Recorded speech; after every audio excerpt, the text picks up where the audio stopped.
Hi guys, it's been a while. I'm Ramon, and I'm here with my co-host Trayvon Kentrell Coker, and this is our 6th episode of the Post Fight Podcast. We got quite a bit to review today.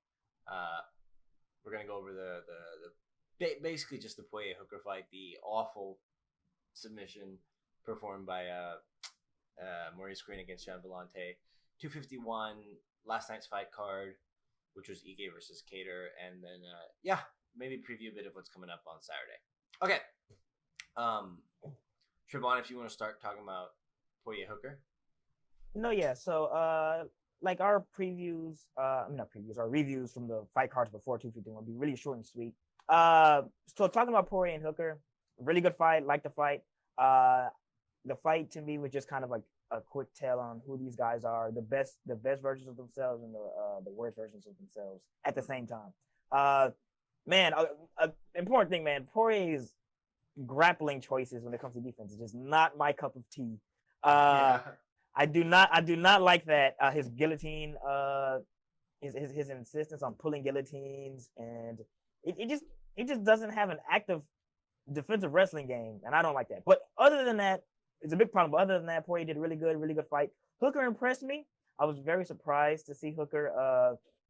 I'm not surprised to see Hooker do well, but I kind of thought it was going to be a rough matchup for him, and it turned out to be. But he made a very good account of himself. I have a lot more respect for Hooker than I came in initially, and I still respected Hooker beforehand. Yeah, one thing that always bothered me when I was watching Porier fight that, because obviously I don't know about obviously, but I was definitely rooting for Dustin, especially all I was too. Yeah, especially all the shit Hooker talked about that guy sitting on the stool who gave up in between rounds, and he was like, "You're made of marshmallows, mate." Hooker has some really bad comments sometimes, man, but he seems like a reasonable guy. I'm gonna cut up some slack, but yeah, he said some. Yeah. Well, I mean, but yeah, continue on. But he gained my respect back, because you have to have some extreme heart to go through that beating that both of them went through in that fight. I mean, that was just all hard at the end.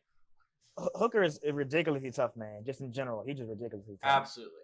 But what really got to me was, Porier would be winning an exchange, and then Hooker would clinch up with him, and he makes some stupid grappling decision. Like, Dustin Porier has submission wins on his record, and none of them are by guillotine.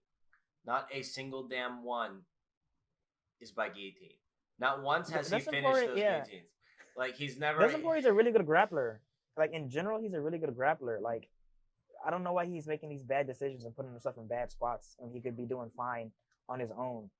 But, yeah, continue on. I'm sorry. Well, being skilled doesn't necessarily translate to utilizing those skills in the best context that you can. You know what I'm saying? Like, Porier come from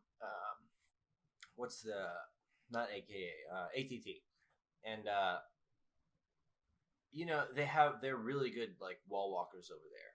Like, Porier was hitting a switch on Khabib.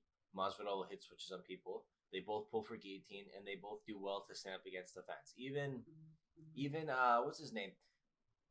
Against Khabib, he was able to get up against the fence, and then Khabib just, mat returned him, and eventually that's sort of the Khabib meta. But yeah, that was my biggest criticism of Porier there. And also, Porier against Holloway, Porier against Eddie Alvarez, he was a little more measured in those fights and had more of a defensive responsibility in those fights than he did in this one. Like, a lot of the times I would see Porier throwing really like he's always been, especially early on before he got knocked out by Michael Johnson, because now he's very good with like the stonewall defense and shoulder roll. He'll get back down behind his elbow. He has like his arm up here, and he does this, and you can see Max Holloway trying to jab him, and then he slams his fist into Poirier's elbow or shoulder, and then shake out his hand. And he even told his corner in between rounds he's blocking weird, right? Like, Porier really hard to hit in those fights, but this fight I thought he abandoned that quite often. Maybe it was the leg kicks, maybe it was the difference in the opposite stances, but I also thought he just put his hands down and swung. Like, he threw a right hook, shifted into a left. I mean, I thought it was really, really sloppy from him. And he's always been like that. Like, he used to just, like, throw himself forward into shifting blows coming, in a straight line. But it kind of surprised me that he got a little undisciplined with his defense here. But other than that, it was a great fight. And, I was super happy for Dustin. He's clearly still one of the top guys in that division, And, I just made... Yes, I agree. I just made Khabib look like the tits. But, anyway, so that's what I had to say on that fight. congrats to both men. Yeah, I mean, I guess like Blades won, which is cool. Who won the Iron Cup? Who won the? Oh, Cavill won the Iron Cup. I didn't watch it. That was all right. And, yeah, that was cool. And that was about it. So now we'll get into the meat of the podcast, which is good. 251, UFC 251, and overall, to me, UFC 251 was a really good card. Unfortunately, I couldn't say because we didn't have any preview episodes, but I was coming into the card expecting to get my heart broken, and I did. Yeah. But at least it was a little bit. It was a roller coaster for me, at least. Yeah. I was happy, then sad, then happy, then sad, and in all the weird ways. Okay, so we'll get into Masvidal and Usman, and Armand, you can start off with that one. All right, so I want to preface this by saying I'm not a Masvidal nut hugger, and I'm not an Usman like complete hater. Like I'm not. I'm honest enough to admit that Kamaru Usman is not only obviously an extremely effective fighter, but he does smart things, right? Like one thing he was doing as Masvidal was cool was throwing high kicks into takedown shots. Yeah, honestly, I had to admit when I was watching, he shot for a takedown double leg, I think, on Masvidal while Masvidal's back was defense, and then I don't know what it's called in wrestling, but he like retreats back somewhat so that Masvidal's weight is on him and almost a sprawl, and then turns the corner. So he shoots for the takedown, gets it, pulls back, Masvidal's weight comes onto him, then turns the corner to use that way. I forgot there's a wrestling name for it, but I thought that was really cool. And I generally like grindy grapplers. But Kamaru Usman, to me, is like, if you could go, like, when he gets in the spots he wants to get in until he wears you down like this, he is, in my humble opinion, like just a tier above a fighter who like he like just does a little more than the bare minimum to not be like separated, right? Like when Mark Goddard separated Tyron Woodley and Usman in their fight and said it's a fight, mate, or listen, it's a fight. I thought that was stupid, right? Like I generally don't agree with stand-ups to begin with. But here's the thing: Kamaru Usman, decent. I mean, not decent. You know, competent enough striker not to get knocked out. Kamaru Usman, bad head movement, bad. You know, defensively, he's not that great. Really good at dropping down, picking up the single leg, and pushing to defense. He gets like that underhook on one side, and then just spams body shots, spams these shoulder things, spams a toe stomp. I don't want to be that guy. On the ground, I don't like that he just sits there. Like, what I really respect about guys like Bryce Mitchell and Habib and this new guy, Hamza Chimaev, and guys like that, even Colby Covington is more active, is when they're on the ground, they're constantly looking for openings. They're constantly looking for they're very dynamic. So they're trying to advance their position up a hierarchy, either the traditional those guys aren't, up some hierarchy of like whatever the meta is at the time. And the higher up they climb that positional ladder, the more opportunities for damage or submissions present themselves, right? Like they're constantly working to exhaust, like to not like Usman does exhaust you because he's training, but they're constantly working to like deal damage, right? To be offensive. Whereas Usman's kind of like a nullifier. You know what I'm saying? Like he kind of just like leans on guys, and it's not that I'm complete. Like Usman has every right to fight like that. My friend sent me, I don't use Twitter, but my friend sent me a screenshot of a tweet that's like, I understand it was boring. I was even bored, but I will to my death defend Usman's right to fight like that. I do too. It's not his responsibility not to fight like that. It's like the opponent's responsibility to not get stuck in those spots. As far as Masvidal is concerned, you have to take every fight happening right now with like an asterisk because we're on Fight Island. Or not only that, like you're not getting the full training experience. You know what I'm saying? Like most of these guys are training with fewer people in weird conditions and so on. But Masvidal took this on 6 days notice, and there's a bunch of like stupid tinfoil hat wearing fans who are like conspiratorial in the way that they think in general, and they're like, he was just lying, he was preparing this whole time. I'm like, no, he was like, whatever. You can see at the end of round one, he slowed down in a way that he usually doesn't at the end of round one. And he put a pace on guys like the pace he fought at against Darren Till in that round, the pace he fought at against Nate Diaz in that round. They were, he put a pace on both those guys. He put a pace on Diaz, and Till was still a pretty high pace round one, and he didn't get exhausted. So like I always thought Masvidal would lose to Usman and to Colby Covington and guys who are just really good at putting in defense and mat returning you when you try and get up. But there were spots in which and Jorge Masvidal could have like fled to the open angle against the fence, during which Usman just kind of stalled, or not stalled, but there was a bit of hesitancy between Usman and Masvidal, where Masvidal's back was against the fence and there's space between them.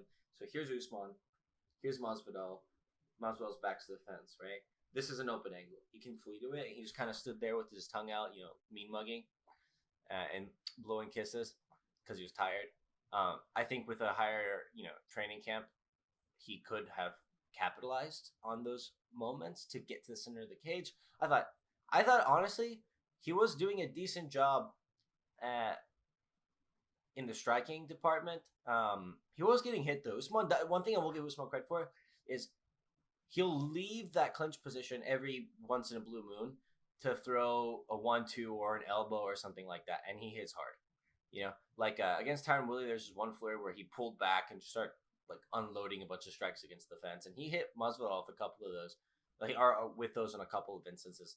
So yeah, but I don't know. I can't wait for somebody to just like deny Usman those openings, just piece him up. I just can't wait. I don't know. Before or after your response, I would like to know what you think of a Prime Wonder Boy versus Usman matchup. Okay, screw it. I'm gonna give my opinion right now. I don't really think Wonder Boy can keep Usman off of him. Just in general. But okay, I'm here to defend Usman. I will say the fight was a little slow. It wasn't the best. It wasn't the best fight I've seen. Not at all. Boring. To me, it was kind of to me, it was a letdown for a main event.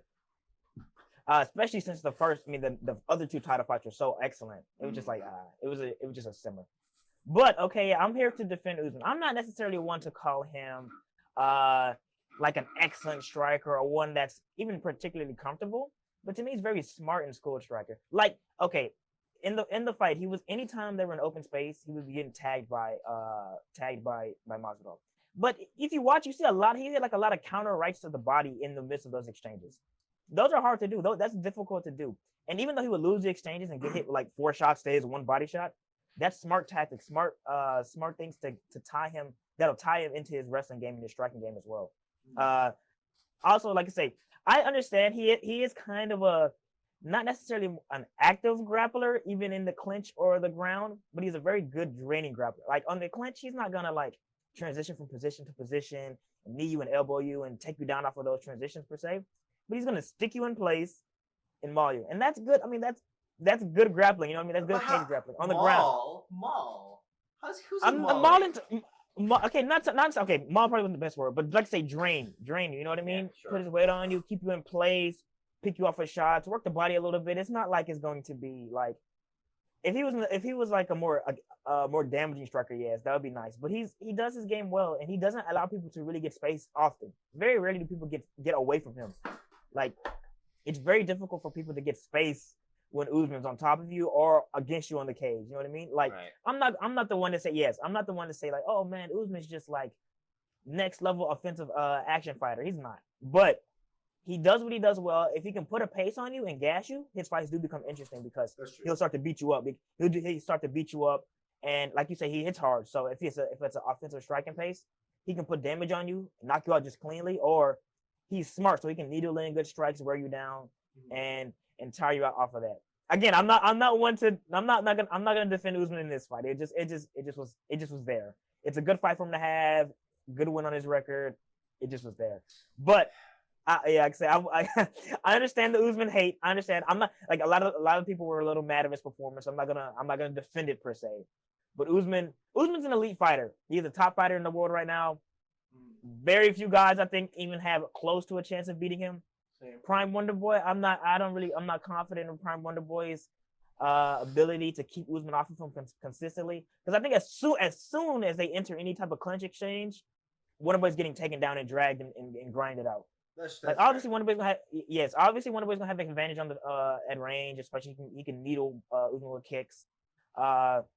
He can touch him up with long range punches, blitz him a few times, but anytime as soon as they connect, This pretty much Yeah. much the round is over. And, Usman doesn't have a bad shot from open space. I think he took Masvidal down to open space a couple of times. Once was with the blast double or something like that. But another thing also about Usman is like he as the guy gets tired, obviously his work on the feet does become more successful. And work on the ground as well. Like I said, Usman Right. to me, I mean, like he needs his game to like facilitate offense or facilitate you getting tired. So like if like Masvidal was tired, but Masvidal was really skilled everywhere, extremely skilled. So he couldn't really like build into anything consistently. Like Usman couldn't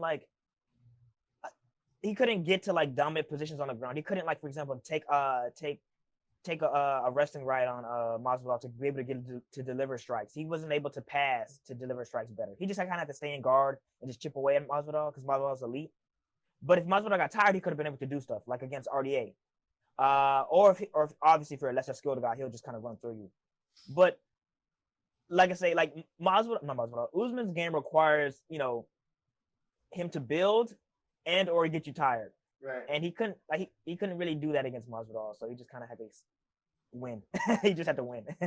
Right. And I agree with you. And like you even saw like Masvidal had success scrambling out from the bottom.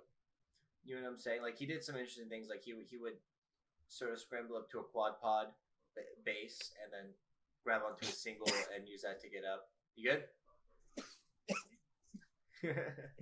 I'm good. Yeah, we're a mask, ladies and gentlemen. But and then no, and it was interesting to watch because Masvidal's like he's good. He's like good everywhere, right? There's not a. If you ask me like if this guy took Masvidal down, would he be in trouble? It's like no, he's good. Like, you know what? I would border and say he's great everywhere, except for wrestling. To me, he's just a really good wrestler. But like, I mean, great to good middle ground. Yeah. Masvidal, I always say Masvidal to me is one of the most underrated, well-rounded fighters. Dude, he's one of the most well-rounded fighters I've seen. Yeah. He's like ridiculously good everywhere. Yeah. He's very skilled. He's very, very skilled. Unfortunately, that doesn't always mean you're gonna be the best. That doesn't always translate to the best outcomes. Yes. Yeah. Like you said, Masvidal's decision making was really bad. Like I don't even with the training camp, I don't even really particularly think he beats Usman. He'll be able to do what he does longer, but he won't be able to beat Usman because he's not the one to make appropriate decisions to win the fight. But I don't think he finished Usman. One thing about Usman is that he's got a really good chin. And you will see, like, if I watched him fight that guy whose name is Valhalla Emil Mik, in the very brief moments during which that fight took place in the feet, and Emil Mik started throwing strikes at him, Usman, like, looked away, right? Like, he's not comfortable in just plain striking exchanges. Like, even against Covington, his head was there. They basically had, like, what's that thing called? A tough man contest.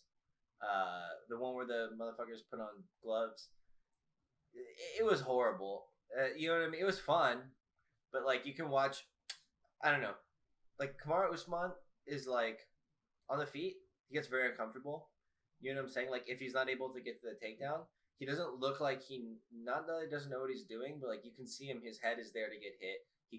He kind of gets like a little stymied. Like his eyes, like he looks like you can look at the discomfort on his face, right? Like he go. Like he kind of freezes up and looks the other way. You know what I'm saying? It's an interesting thing to watch him like get stuck in striking. Not as much of this fight. Very little of that took place in the feet. And Masvidal was throwing a lot of body kicks, which he's very good at, by the way. But I don't know. It was interesting. Usman's also not like one to pass guard, which is fine because he hits well. But yeah, it was an interesting fight. I don't think this is the end for Masvidal. Like people are like, it was a good run. I'm like, no, he generated that fight. That card was 1.3 million pay-per-view buys, which was like the most since Habib. It was like McGregor Aldo or something. Masvidal can fight whoever and make money and be big. I don't know if he'll get a title shot again, not because they won't be willing to give him one, but I don't know if he'll, climb the win fights. Win the fights. But yeah, good for Masvidal. He'll be fine. Usman will be fine. But yeah, that's pretty much all I have to say on that fight to my memory. Yeah, Oh yeah, that's all I have to say. No, yes. So we'll get into the next fight, which is Max and Volk. So I'll start this one off. First things first, I'll say an absolutely excellent fight, high level as can be. To me, maybe the two best fighters on the planet. Uh, and I'll say, I had Max winning, but after rewatching, I don't think it was a robbery at all. At first when I first was watching it, I was like, oh man, I think Max kind of clearly won it, like bordering on robbery. But I rewatched it, and I do think the fight was pretty close. Yeah. Like Max's moments obviously were bigger, but Volk started to come back into the fight very heavy. And the fifth round was kind of very clearly Volk. So like the shift started to turn, it started to turn really hard. Again, like I said, I had Max winning 1-2-4, but I'm not gonna complain about people having Volk winning. But I'm gonna get into the tactics. Okay, so this was one of the fights, that and Jose Yan, but we'll get into that. This is one of the fights where I was expecting to get my heart broken. Because I was expecting Max to fight the exact same he did in the first fight and get beat up worse. Because what he was talking beforehand really scared me, man. He was like, Volk was just point kicking me, like he wasn't doing anything. It didn't hurt. I thought, and I was like, oh man, that's the recipe to get you hurt in the rematch by doing the exact same thing you did in the first fight. That's what I thought. But he came out and did some really nice, really basic adjustments that will help him out so much. Like he kicked with Volk at range. He kept his exchanges going when he got kicked a little bit to keep the pressure off of him. When it comes to just ending exchange with a kick, it makes him look bad. Also, man, like obviously the uppercuts, counter uppercuts in combination were really good. I love those. Really good against a tall guy, against a shorter guy. When Volk would come in, he had uppercut counters on him multiple times. Max fought a very good fight, but to me it's funny because this fight's kind of the way how the first fight went. It's opposite. Max started off strong, but then started to wilt late because Volk made some really good adjustments. Volk started to tie his leg kicks into better combinations. He did a lot of nice left hook work, left side work, which helped him out with those uppercuts because he would dip like to his left and dive into uppercuts a few times. Mm-hmm. He did that a lot less as the fight went on and was able to start putting shots on Max. Actually, to me, he actually hurt Max with the leg kicks too in this fight. He started to knock him out of stands and build combinations off of that. And then I loved how he started to use his transitions to get strikes off on Max at the end of the round, especially the last round. Yeah. He would just initiate clinches, initiate takedowns, and break and try to strike, initiate those, just really mess up with Max's anticipation with the strikes and all that. So that way Max couldn't get any free counters off, can't build into combinations how he wants to. Like I say, the first fight to me was like a Volk showing of how to deny Max's entries, because Max trying to start off his entries was a very important part of his game, obviously, and Volk just kind of killed that. This time it was Max playing with his entries and then continuing on after he got hit with a strike onto it, so that he can continue his combination. Yeah, right. But but even still, I still think Max won. The fight to me wasn't a robbery. I still was sad because I wanted Max to win, but I like Volk, so I'm not mad about Volk winning. And I think these two are the best fighters on the planet, man. Really, really high level fight, really good fight. I was really entertained. Yes, I was really entertained. Well, I agree with you. I never thought it was a robbery, right? Like robbery is a very strong word, and like something really has to be convincing for me to call it a robbery. Like Hendricks GSP, right? Like in that fight, I can see how they scored it for GSP, but to me, it's pretty clearly like damage wise. You know what I'm saying? This wasn't. This was close. I had it. Like even though I don't call it a robbery, I nonetheless see that Max won by thin margins, right? And that's clear to me. You know what I'm saying? Like it's hard for me to deny that. Like some people think. I was actually happy that Zhang Wei Li beat Ioane and Jacek, but I wasn't even sure that I like watching the fight back. I'm like, I honestly think Ioane should have won that fight, like just by how they score it. That wasn't a robbery. You know, you'd be happy either way.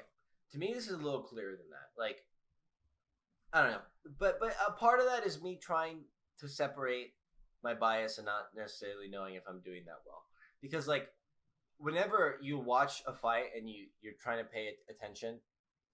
You'll notice you have a very positive reaction to the one strike your favorite fighter lands cleanly, and then like you don't react, and so it becomes more memorable, and then you don't react as strongly to the four that the opponent landed before, right? So when you attach like that emotional significance to it, it becomes a a more memorable occurrence.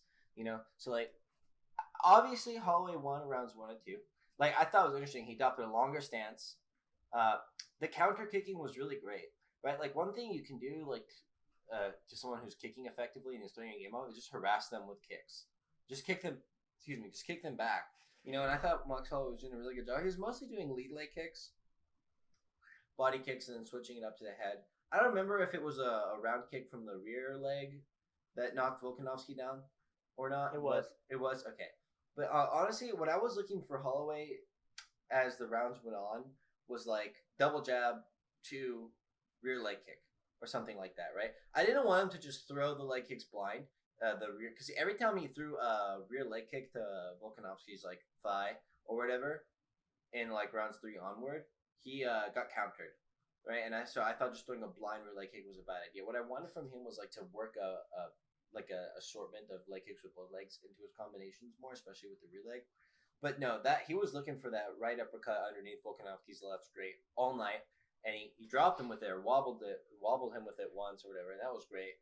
I thought he made fantastic adjustments in this fight, and even though I think Holloway clearly won on thin margins, but edged it out. Like I watched it again as well. I honestly I don't know why people said 1, 2, and 3. I had him winning 1, 2, and 4. I think he stumbled Volkanovski in 4, or backed him up, or did something that to me convinced me he got that round. But it was encouraging because it shows that Max is still learning. He's an adaptable fighter. He can still grow. Like he's not past it. He's only 28. Well, I don't want to say only. I don't want to say only 28 because fight years are different. He's been fighting elite guys, man, for like. Since he was literally 20, so right, but he hasn't taken. He like these last few. Okay, well, the Porier fight was pretty rough for him. Like he's still, like I say, I'm encouraged because he's still learning. Like I was kind of worried that even though he is 28, man, people are shot at like 25 but they start fighting too young, man. Like like fight years is more important than actual age. But you're right, he's still learning, he's still progressing. He showed he was smart. He showed that he's still an elite guy. I'm very happy to see that from Max because it's really hard to do that. Like you see Rory McDonald at like 27, 28 breaking down. Yeah, like, Rory because McDonald's he's been fighting since he was 16. Horrendously violent fights. I know Holloway. And so is Max. Yeah, nothing like those Lawler fights. Nothing like that. That was a horrible. I don't know. I know we get on semantics here, but to me, the Porier and the Lawler fights are both kind of pretty equal in terms of just pure damage. Like both of those fights are just rough. Wasn't Rory in 2 of those fights with Lawler? Then he had like another the first really fight, tough one. Yeah, the first fight was tough, but it was tough. But like, so Max has had other fights too. Like even like his OG fights with like Leonard Garcia, and like he was scrapping with Leonard Garcia like for 15 minutes. He took punches from Conor McGregor for 15 minutes. Like Holloway's been in some bangers. Like he's obviously elite, but like he's been touched up. I just like to say, it's just happy for me to see Max doing good, being elite still. Yeah, I think that's an indication that he's fine. And that he's still got it. And he's not past it. He's not reached his peak yet. Because I thought he had. I thought that this was the Holloway we're always gonna see. And the way he was talking about the fucking fight in all the embedded videos really scared me. I was like, this guy's just gonna do the same thing. It'd be even worse. But no, he knew what went wrong and he adjusted well. It shows a good understanding by him and his team of how to negate the things that caused him problems in fight 1. You know what I mean? And that's good. So to me, it was encouraging. Like when I say he's only 28, obviously fight years are important.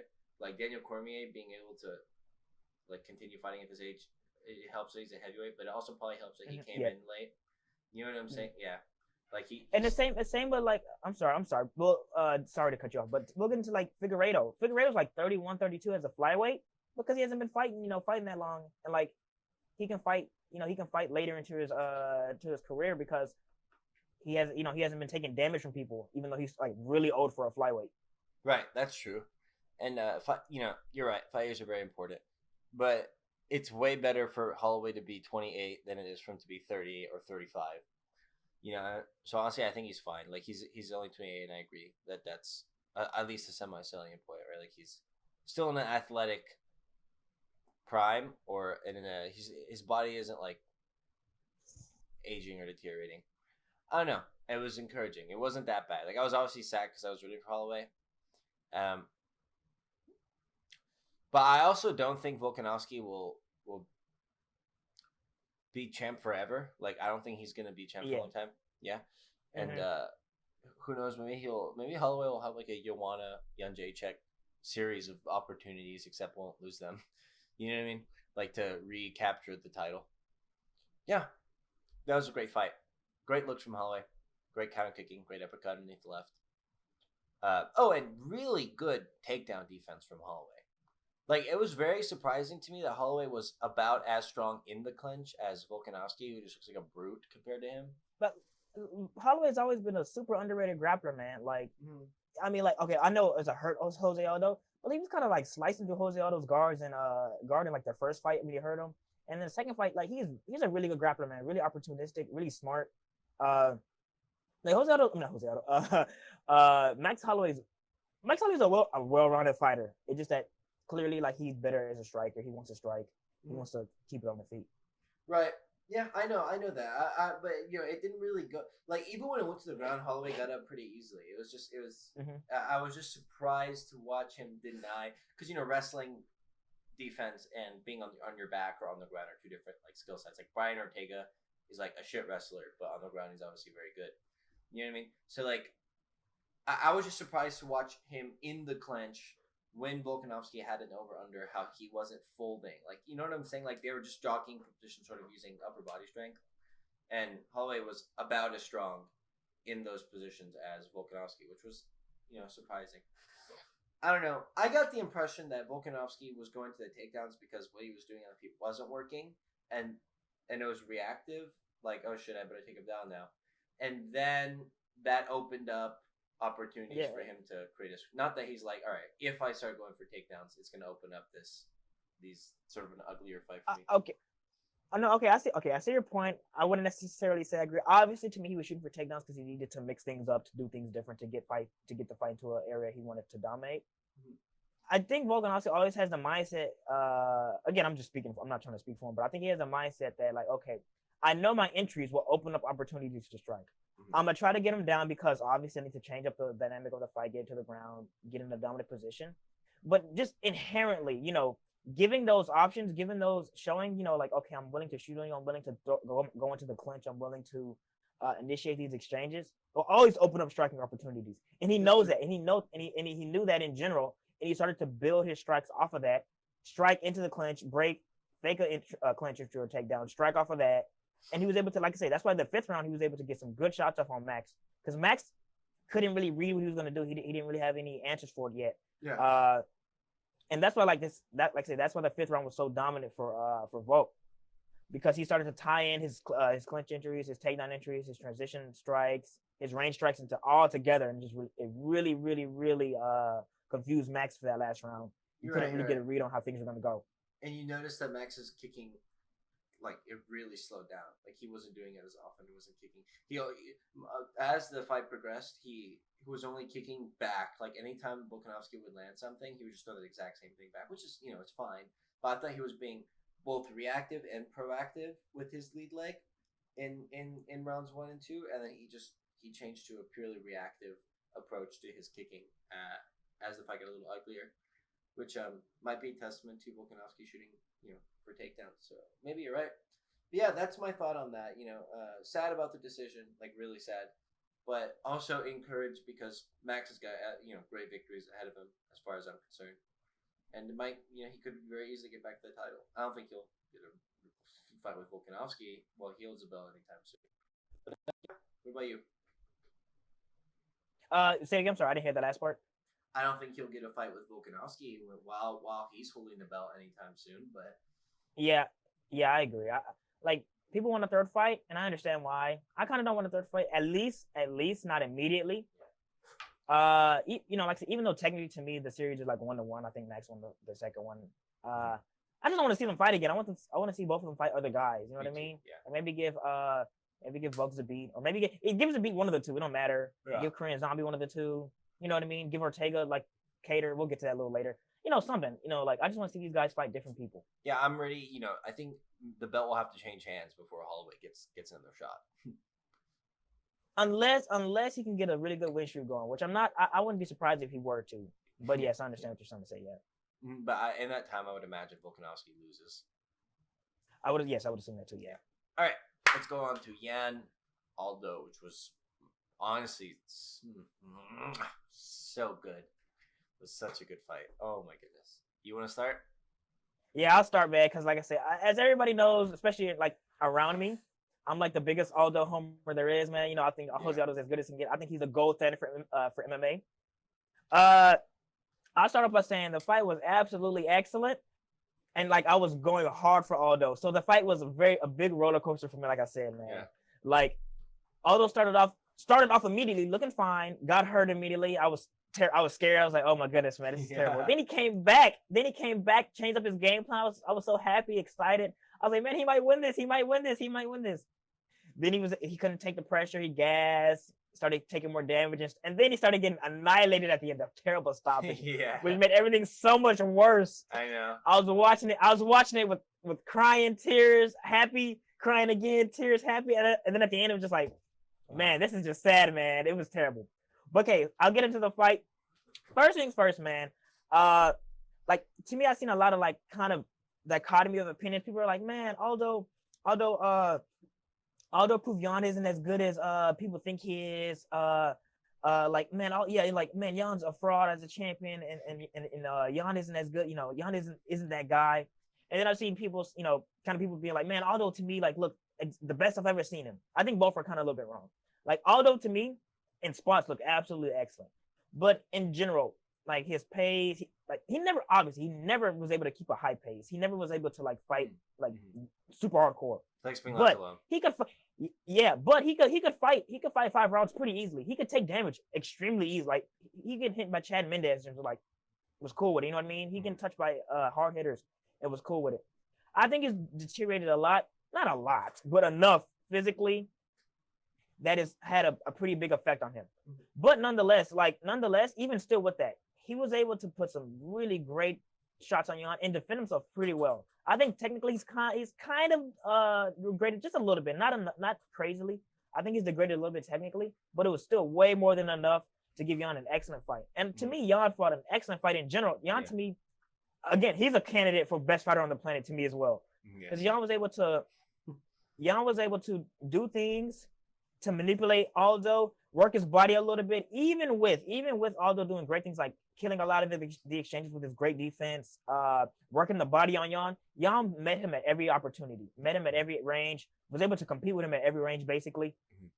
So Yan was able to wear down Aldo. Again, I think it was a lot easier to wear him down than it normally would have been. But even still, regardless, Yan, I don't think many 35ers that could have done what Yan did that Aldo, yes, because Aldo on 251 against Yan, man, to me he looked like a top tier 135er. Yeah. I'm not sure he will be able to replicate that any more longer. I think he would have beat Cruz if that fight would have happened. Which again makes me so sad because, like I say, matchups and timing and all that stuff matter so important for fighters. Cruz, because if he would have beat, I'm sorry, Cejudo. I'm not sure Cejudo could have been able to break Aldo down like how Yan did by keeping the pace up, working with him like that. I don't think Cruz wouldn't have been able to get the spots on Aldo like that Yan was able to, which makes me so sad, man. Yeah, Cejudo. Cruz again? Yeah. That's what I'm thinking about that fight as well because I think that's a good fight to make in the future. But yes, man, it just makes me so sad, man, because like the Aldo that showed up, man, would have beaten Cejudo in my opinion. It just makes you it just annoys me again because I'm an Aldo fan like crazy. But like I say, one of the best fights I've seen, man, this year, which is saying a lot because this year has some good, really, really good fights on it. The fight was absolutely excellent, very heartbreaking for me. My emotions were all over the place, but it was an excellent fight. In my opinion, I think we should have Aldo and Cruz next. Just why not? You know what I mean? Aldo and Cruz is the fight to make. Or maybe Aldo and. What I would do in that division would be Aldo versus Sandhagen, Cruz versus Moraes. I don't want to see Aldo fight anybody that's young at all. Do not give Aldo anybody young. I'm tired of getting my heart broken, man. I just don't want to see it. Bro. I swear to God, he beat Marlon. No more, just no more, man. I hate when I see when like my favorite fighters and the legends, they just start to die. Like, okay, I remember for so long, Jose Aldo only had one loss on his record. It just was like a staple. Like, you see like whatever and one. Now he's like 20 something and 7. That's Is not it 7? what? No, that's I think so. We're 6 or 7, man. And like I remember for the longest, Anderson Silva had 4 losses. That's it. He had 4 losses. McGregor, that guy, And then, 2 to Holloway, 1 to Volkanovski, and then this one, and then Moraes. 7. Yeah. I know. Yes, man. I remember for the longest, man. Anderson only had 4 losses. That's just how it was. Now Anderson had like 10. Oh God, his record's all red now. Yeah. I know. I know. Yeah. I hate seeing that red on Wikipedia, man. It's disgusting, man. Give him Cruz. Because that's a good old timey fight. That's a good fight. Do not give him anybody that's an actual contender. But I don't want that to start happening to Cruz, because I like Cruz. I like Cruz, but I'll way rather him take them L's than Aldo. So I wouldn't. Cruz has been through hell. That guy broke every little bone and tendon in his body. I'm sorry. That's just how it's got to be, man. That's just how it's got to be. It's a hard game out here, man. Yeah, but I trust Aldo to be more young talent than Cruz. To be honest, I agree. I agree. That's why I give Cruz to Aldo, man. In my opinion. But okay, now onto the champion Jan, because Jan to me again, excellent fighter. I want to see him fight Aljo because obviously with Cejudo vacating the title, it really screws with the lineage and like the proper like, oh man, is Jan the real champion? I think he's a legit championship level fighter, but he needs to defend against Jan. And he needs to defend against Aljo. It's funny, Aldo and Aljo. He needs to defend against Sterling. To me, to I guess solidify his place as the top bantamweight. Because again, even before Cejudo retired, I was like, I think Jan is kind of really terrible for him. But Aljo and Jan is going to be an excellent fight. I'm 50-50 right now. When that fight happens, it better happen. When that fight happens, I'll be able to discuss it a little bit more. But that fight is one of the best fights you can make in general. It's an excellent fight. Excellent fight. Great, man. I agree with everything you said for the most part, man. Well, pretty much everything. Petr Yan had, for one, I wish people stop saying Piotr. That's spelled Pyotr. His name is Petr. Where's the P-O? It's Petr or Peter. Pick one, but it's not Piotr. I hate that. He doesn't call himself that, so people need to stop. Just stop. Okay, Bisping? Okay, Joe Rogan, especially Piotr. Shut the fuck up. It's not Piotr. For crying out loud. Anyway, I had to get that off my chest. I'm so tired of people. Like, my name's Armand. I'm on the phone. Hello, Ahmed. Shut the fuck. Where do you see the KMED? What's wrong with you? What? You must be so fucking retarded. Anyway, so that I had to get that. I was pretty. I'm sorry, Armand. I was pretty bad when I called him Arman. I was like, oh man. No, you call me Armin. Looking back. You call me Armin. Yeah. I was like, oh man, that's not where it's at, man. I'm sorry. I hate when people, mispronounce names. The video of you cornering me at my grappling cup, the one where I was with that the dude with the long hair, and he passed my guard, and you're like, all right, Armin, you're gonna have to. And I was like, oh no, Armin. I ended up sweeping him, but a long time you called me Armin. But that's reasonable. You're not adding letters. Like it's a reasonable pronunciation of Arman. Anyway, I had to get that off my chest, and it's off my chest. So we'll get on to the actual fight. Petr Yan. We're going with Petr. He started coming, orthodox. He clipped Aldo with a couple right hands, right? Like he threw a 1-2, kind of like extended into that right, and he clipped Aldo in the chin. Aldo went back.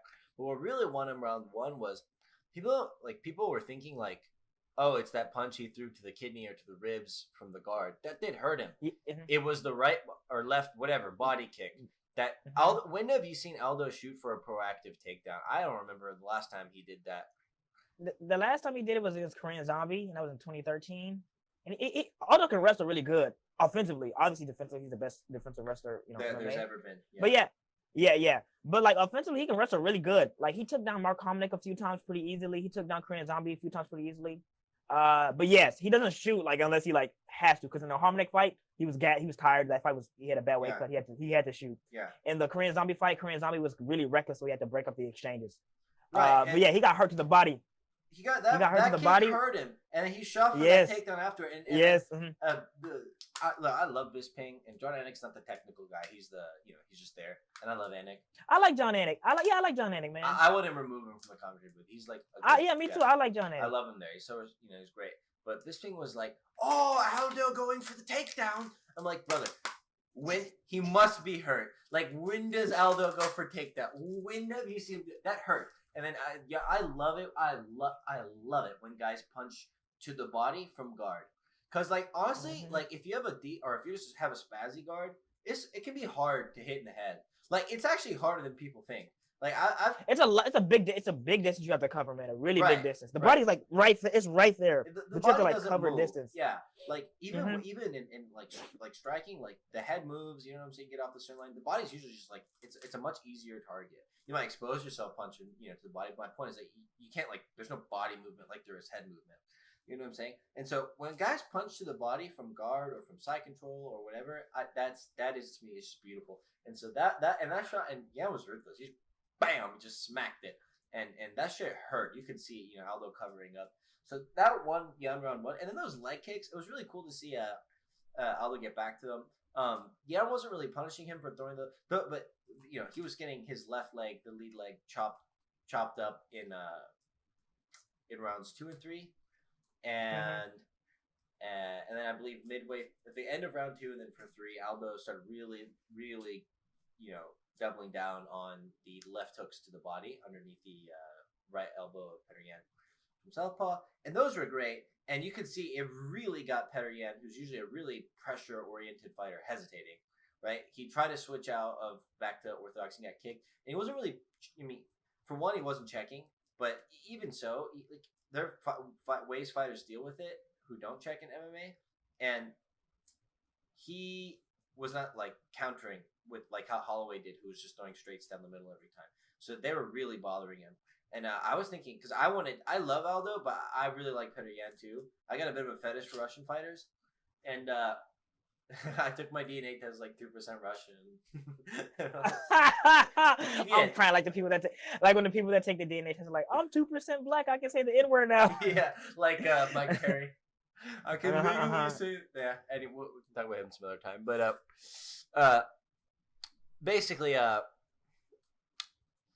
anyway, yeah, and it started to bother him. But where I remember the tide turning, and this could be wrong, because at a certain point, Yan just picked it up and just went at him. But he timed a really beautiful right hook over the top of one of Aldo's left hooks to the body. Like his arm was here. He was fighting from southpaw. Aldo was going to throw a body hook underneath the elbow, and then Yan just throws a right hook right on top of it. And I was like, oh man, that was so great. That was like such good timing. And that one landed, and then there's more of the same from Aldo. And then at a certain point, Yan just starts shifting into combinations, just pouring it on him. And that really cool thing where they were against the fence. I don't remember if he caught a kick or not, but he picked up one of Aldo's legs and then like stepped in front and swept the leg out round 4. And Aldo at that point was just kind of gassed. And also he'd been hit to the body more times, and he'd been hit to the head. And when Aldo, like when Yan gets guys like up against the fence, especially, like he's really good from certain spots. Like one thing I was surprised to see. And I was gonna say another issue with the leg kicks, I think, is Aldo was like you could see it. He made the weight, but he was like pretty big. Like he was significantly bigger in my opinion than Porier. Yeah. He is. Obviously, he's gonna be enormous for 135 because I think he should be fighting at 155. Whatever. I'll be complaining again. He shouldn't have fight. I don't know he cut, but it just be complaining. But yes, he was really big for the division. Even in Marias, he was way bigger than Marias. Yes. To me, he has to utilize his size advantage because he's older. He's gonna have to put power and weight on people to make things work. Because I really think he should have been fighting at 155. It would have been way better for him, in my opinion. But to be honest, I thought whenever I see guys like really big people who are who are division separated fighting in the same division, naturally separated by divisions fighting and meeting in the middle, the bigger guy is usually going to have an easier time throwing leg kicks, even if the smaller one tries to check, because like especially in MMA where the level of leg kick defense is not like that of high level Muay Thai, like when you watch like Yan would lift that lead leg and kind of project the knee outward toward the kick to check with the shin, and his leg would just kind of go flying the opposite direction. Because for one, Aldo kicks hard, and it was a lot bigger, so it was really bothering Yan.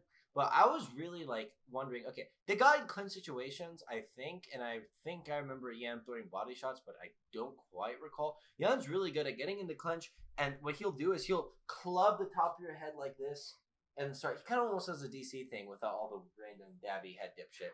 But he'll club the top of the head, start throwing uppercuts, and work really well from there. When he gets guys sort of again, like he will kind of press you up to where your back is outside the black line, and he does really well from there. And I thought that's, toward round 4 and 5, Yan made it more his fight, and Aldo was exhausted.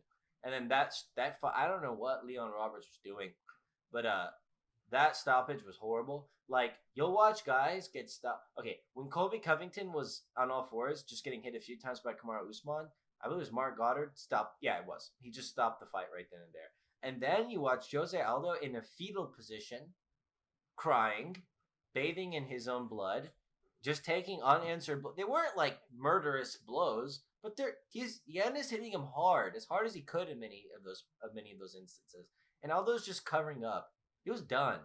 You know what I'm saying? And he's like,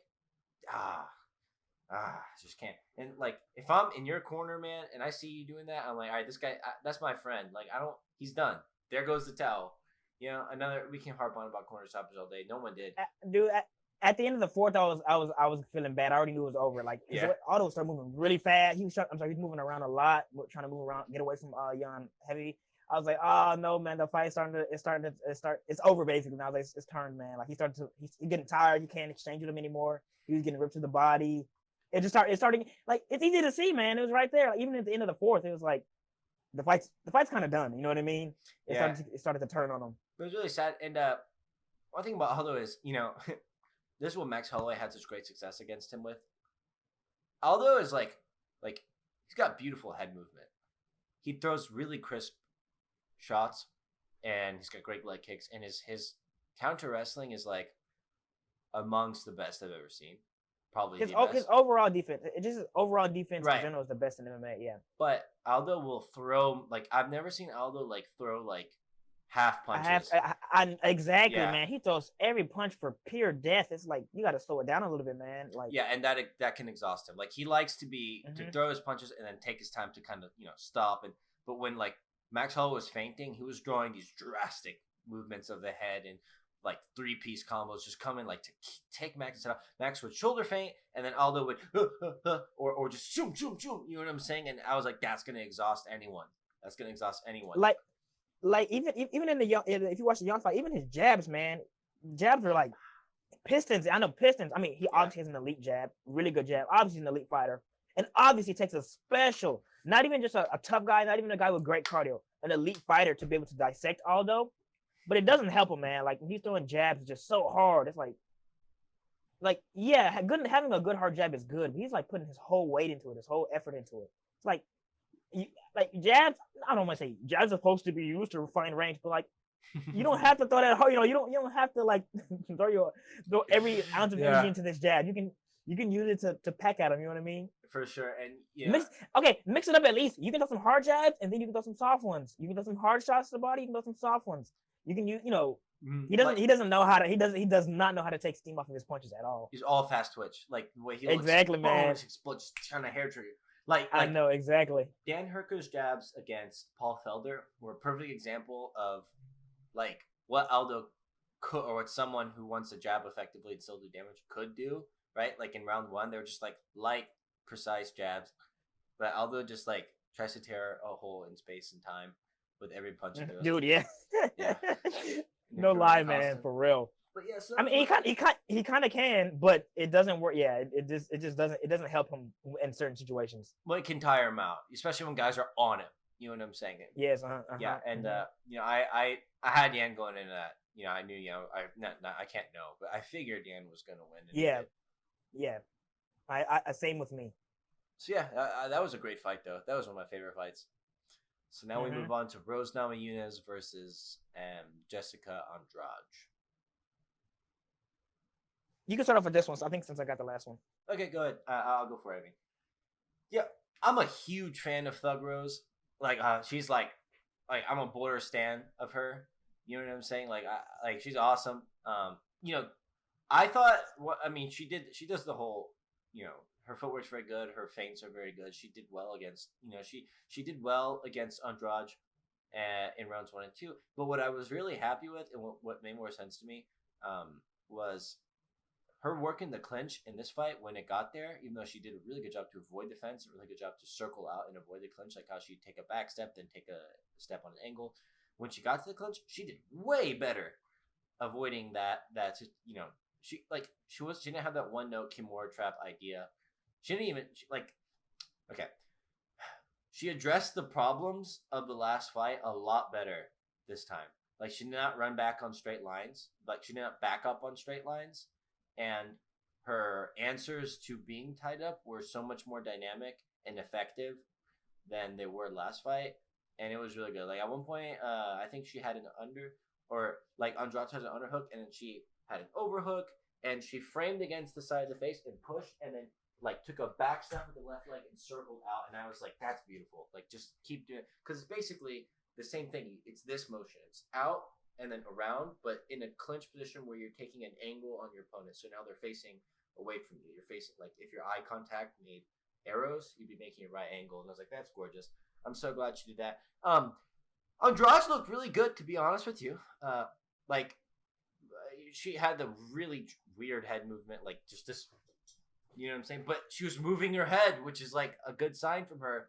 And she threw body punches and she threw leg kicks, which is not an Andrade thing to do. One thing I will say, Rose Namajunas looked like she lost some confidence because she had some difficulty. Rose does not take, she has her stomach's made of tissue paper. She does not take leg kicks, but especially body shots well. And she was tying Jessica up in a Muay Thai clinch, like the plum, and throwing knees really effectively, I think. And at one point, Andrade just puts her head down and just throws a series of hooks to the body. I think at the end of 2, that gave Rose a lot of problems because she looked a little more flat-footed and just way less confident after that. And then, the Trevor Whitman was trying to corral her. Pat Barry was trying to corral her back into confidence during the minute between 2 and 3. And then, to be honest, it looked like those body shots took a toll, that Andrade was going to them more often, and that more than anything, they affected Rose's confidence. She looked less confident going into that third round and fighting through it. And, probably, I don't want to put too much emphasis on her mental health. I definitely think that was a contributing factor, her lack of confidence in that round. But also, just the way any fighter would be less confident in a situation where they're doing well, and then someone presents a painful threat to the thing that's working, and so they hesitate more, it threw off her timing. And so I thought it was a good fight from them both. I'm very glad Rose won. One day there'll probably be a trilogy, and Andrade actually looked good. Both of them looked improved. No, I really like the fight. I enjoyed the fight. Women strawweight always, not always, but more times than not can have good fights. Yeah, an example. We're not gonna talk about her, but wait, they got fight of the night? Oh yeah, they sure did. Okay, I don't know if I agree with that, but it was a good fight though. So, but okay, on to Rose. I'm not sure Rose's game is built to handle pressure, especially her mentality. I don't think is built to handle pressure at all. But especially her game is not built to handle pressure. She'll start to degrade. Her footwork get a little bit rough. She becomes way more counterable. She'll hang out in the pocket a little bit more. Andrade being really tough, again, being way smarter, more willing to do different things, gave Rose big problems, man. And so that last round for Rose was really, to me, just her trying to survive and eke out a decision, which she did. Yeah, and exactly. That's impressive. But yeah, Andrade started to be able to put some big shots on her, man. She was able to keep her in place, chase her down, and being able to tie her strikes in together. Like you said, this fight kind of, it gives me hope for both women in the division to see what they could do next. Mm-hmm. I don't think either of them beats Wei Li. Again, Andrade literally just got killed, and by her and Rose, I'm not confident in Rose's ability to fight 5 rounds against somebody who's active, tough, and has the skills to compete with her in ranges. So I don't think she beats Wei Li either, but they'll be able to provide some really good fights in the division. Kind of don't know what to give them next. Both of them, I don't know, but it was a good fight. I was happy to watch it. And actually, pretty much that's about it. You spelled out a lot of the major points. So, I mean, if I'm the UFC, what I would do is I would give Rose a title shot just cause. Why not? You know what I'm saying? Yeah. And then I would probably do a rematch between Joanna and Andrade. What the fuck is Joanna gonna do if she wins though? Which she will. You know what I'm saying? Like, Yeah, I know. Yeah, like that's the thing, man. I wouldn't make the Yona and yeah, Andrade never fight. mind. I'd probably give Andrade like who's top ranked in that division. Oh wait, is Tatiana Suarez available? That'd be kind of fun. I want to see Andrade and Tatiana Suarez. Is Tatiana Suarez the wrestler? The wrestler, Yeah, who was an Olympic hope. Yeah, got cancer. Or something. That seems like an interesting fight to me. I want to see that. Yeah, I'm a fan of hers. Yeah, that's a good fight. Yeah, that would be the fight to make. Yeah, but you know, I think anybody who can put big pressure, like you were saying, her footwork is always really like in not in all of it, but she does really good things with her footwork, especially against pressure fighters early on. She has really good in and out. Yeah, in and out footwork. She has really good in and out footwork. She'll angle off, but then like when stuff gets consistent, when exchanges get deep, it starts to die a little bit. You can see it get like spazzy. You can see her, just kind of like she just becomes fatigued, like in all dimensions of fighting. Like mentally, it seems she becomes fatigued. Her body becomes fatigued, and she just, like I said, people don't know, she does not take a body shot well. Like she's like has like a really bad reaction to it. Like you can look, it almost looked like shoe shine punches, like just like bam, bam, bam, bam. The Andrade threw to Rose's body from inside the tie clinch, and I was like, oh God, please react, please don't be hurt. And I was like, damn, she looks tired. But yeah, I'll always have huge respect for Thug Rose. And I'm very glad she won this fight. And I don't know. I would give her a title shot. I don't think she wins, but if she does, I'm gonna be super happy. And Andrade versus Suarez. That's what to make next. And Joanna retires. Okay. What's next? Well, yeah, we'll start to wrap up the episode real quickly. We'll discuss the cards from yesterday. We're recording on Thursday, so the card from yesterday. Just real quickly, and then we'll quickly preview Fig and Joe B, and then we'll be done. So yesterday, we'll talk about the main event first. Qatar and Ige. I really like Calvin Kattar. I said Qatar. I really like Calvin Kattar. I think he's an elite fighter. I've talked about him. We already talked about him on another episode. I think he's an elite fighter within his skill set and very kind of iffy and vulnerable outside of his skill set. To me, he can't pressure effectively well, and he sure as hell can't fight backwards effectively well.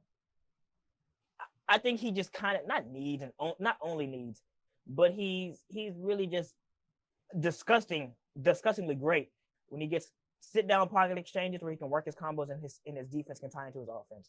But other than that, he's kind of just there. Ige tries really hard. I like Ige as well. I think Ige works the smartest he can. He had some trouble for Kattar, but nothing really substantial. I know you say you didn't watch the fight because you were in the shower, but I think it's a pretty good fight. If you want to watch it, you can. But no, you didn't really miss anything crazy. So onto the I forget the name of the middleweight Khabib dude. No, I mean it's fine. Like it's not like you miss a fight. Who cares? You know what I mean? Yeah, I was waiting for them to walk out, and I was like, it's hot in my room. I'm sweating. I'm in the shower, and honestly, I don't care who wins this fight. Like I like them both, but I don't. Neither of them are like. It just didn't seem to make a difference to me in the title picture of that division. To be honest with you, so I was like, yes, I can feel that. Yeah, I was busy last night anyway. I was whatever. But middleweight Khabib guy, his name was I think it was Chimaev. Yeah, Kazmat Chimaev. Kamzan or Chimaev, something like that. Let me just look it up. Kamzat Chimaev. He's a Chechen Swede.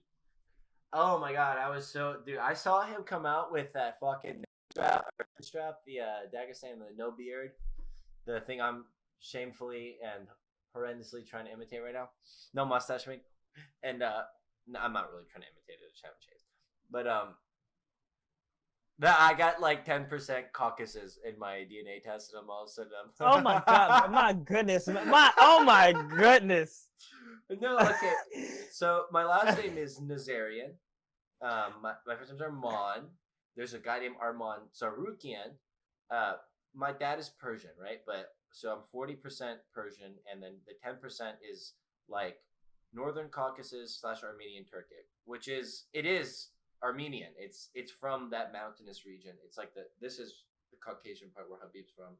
Then right here up this side, border with Iran, is where I'm from 10% of my dad's like ancestors are from there. So I got that result, and I'm like, hey, I'm a wrestler, like Nate Diaz. Oh, so you're a wrestler now? No, but I was playing.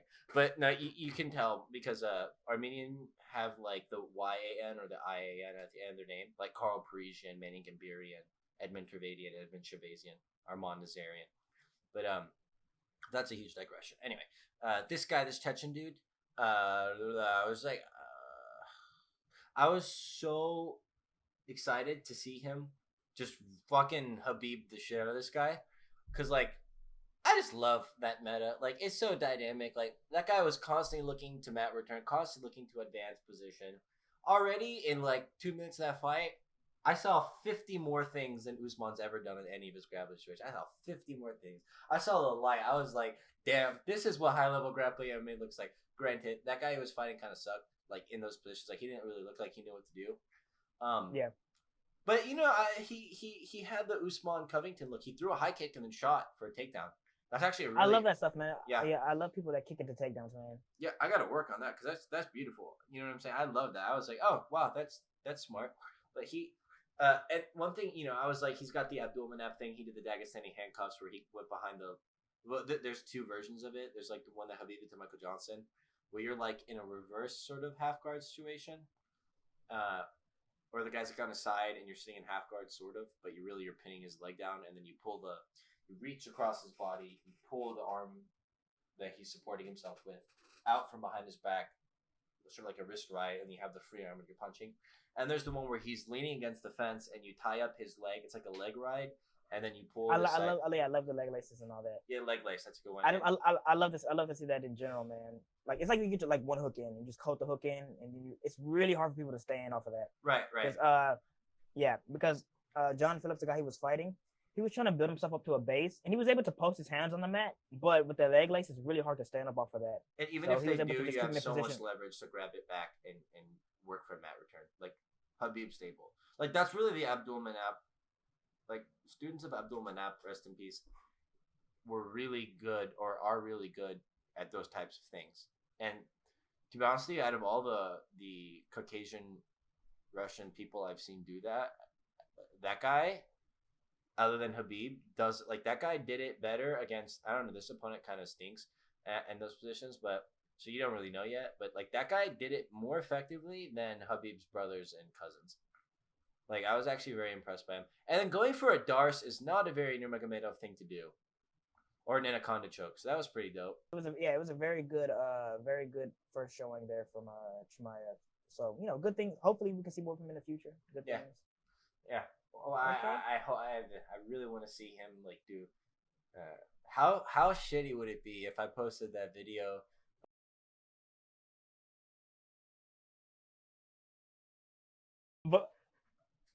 But okay, yeah. So we'll quickly, really quickly, end the episode off with the Fig versus Joe B 2 preview. I don't think Joe B's going to win the fight. He got knocked out the first time. He's gonna get knocked out again. I don't trust people in rematches.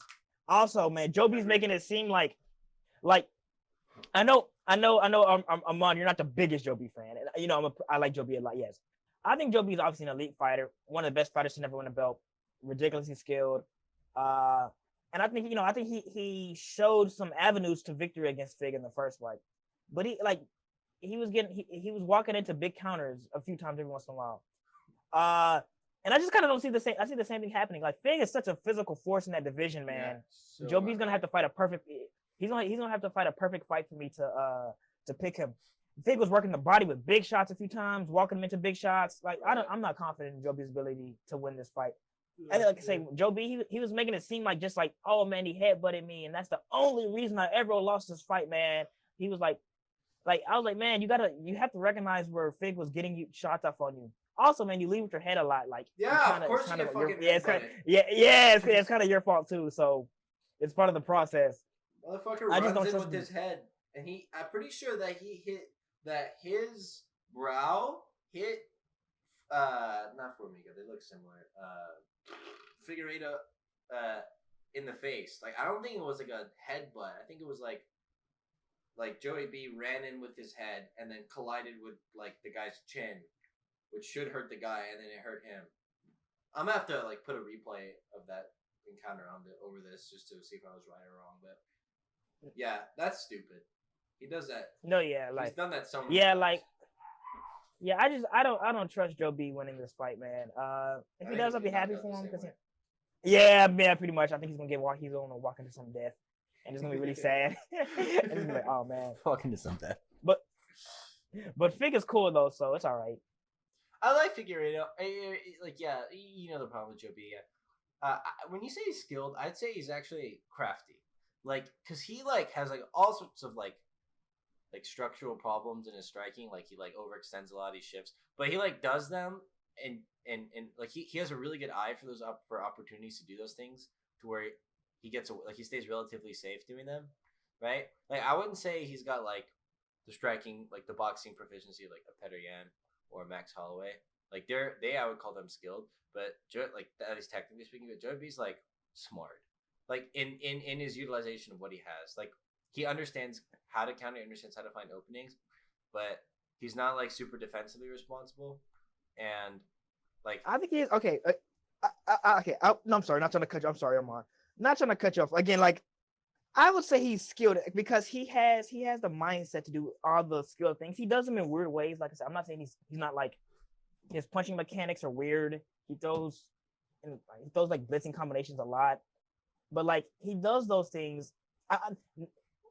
Instead of he's not saying defensively responsible or offensively potent or crafty, he is skilled, but he does things in weird ways. And like it's masked by the fact that he is skilled. He knows how to weave his out of range, put combinations together to the body and to the head, work different levels, things like that. It just he does them in weird ways. And obviously those weird ways can be countered and capitalized because they're not the textbook way, they're not the way how you normally would teach it. But he makes it work for himself. And yeah, I don't think the work gets Fig. No. He got the top of the division for a reason. You know, and like he like you said, leads with his head, and it's very counterable. Like he leads with his head and then throws such a overextended like right hand that he like shifts into a left. You know what I'm saying? Like almost by necessity because otherwise he'd fall over. And that's worked and that's fine. But like one thing I will say is like when he circles, he crosses his legs. And that's gonna get him countered with the same. I think it was a right hook that Figueiredo caught him with or whatever. Again, like he's gonna straight. Just a clean right straight, just domed him. Like he's gonna be out of position. You know what I'm saying? Like he gets caught out of position a lot because of the way his footwork functions, even on that basic level. And he doesn't have like your stance is so important, right? Like a shot that would like that stuns you might not even make you look stunned because your stance is good. Like if you have a good structural base, you won't fall over. You know, and so he gets caught out a lot. So yeah, like you said, I think unfortunately for Joey B, I have a feeling that he's just gonna get knocked out the same way, maybe even sooner. Yeah, I wouldn't be surprised. Yeah. All right. That's our thoughts on that. I think that's it. Yeah, that's it. Oh, we last episode we were talking about doing viewer questions, and we're still gonna do them. Probably a specific episode. We have a few. We just didn't do it this time. Yeah, because we took such a long break in between, which is our fault. We were very bad.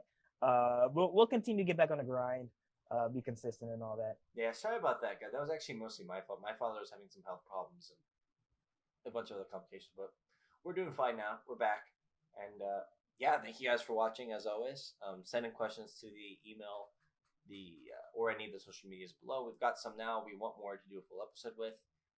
Yeah. Kamaru Usman's toe stomps for the win.